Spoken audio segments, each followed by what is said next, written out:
it's October, so a lot of people wearing pink, and you heard me talking about this last week. I don't wear pink in October because I just looking at a lot of the research in terms of what's actually killing people, and what's happening is you've got this, what some are now coming out and calling the pink distraction.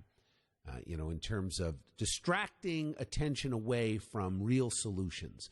And there's a lot of money to be made out there. There's a lot of profit being made. And when it comes to breast cancer, you've still got essentially the same number of women dying every year, and men. You're talking about close to 40,000 people. It's a lot. It's a lot. It's too many. And that number's been stagnant. Really, it's been flat for the last 25 years. So all of the publicity and the awareness, well, that's not solving the problem. And then there was this article, I don't know if you're familiar with Dr. Murray Sabrin. Now, Dr. Sabrin has run for office a few times in New Jersey. He's a professor at Ramapo College. And he's been talking about the business of cancer. So I just wanted to have him on and have him give his 2 cents on this. Dr. Sabrin, morning, Murray. How are you? How you doing? I'm doing great. How are you doing? Good. So I saw this article that you sent out about Joe Biden talking about dedicating himself to fighting cancer for the next 15 months or 18 months that he's in office. Why did you send it out? Give me your quick thoughts on this big business. You actually referred to it as big cancer, the way some people refer to big oil or big tobacco.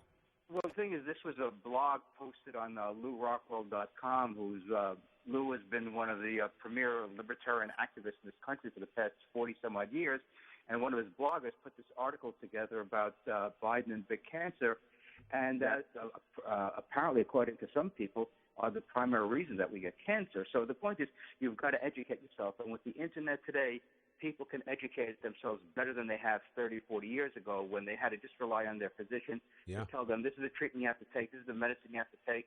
And right. I think now, although Murray, sometimes it's too much information. I think that's where some people get into trouble.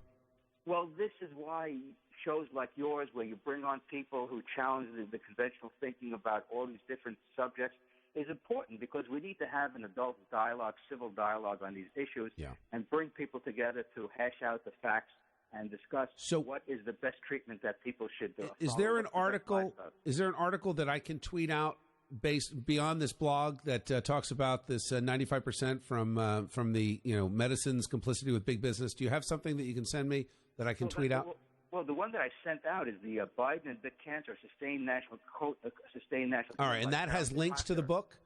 Absolutely. All right, So if you're listening to this, all right, so I got to take a break, but Dr. Murray Sabrin, thank you for joining me on New Jersey 101.5. Always interested in your perspective.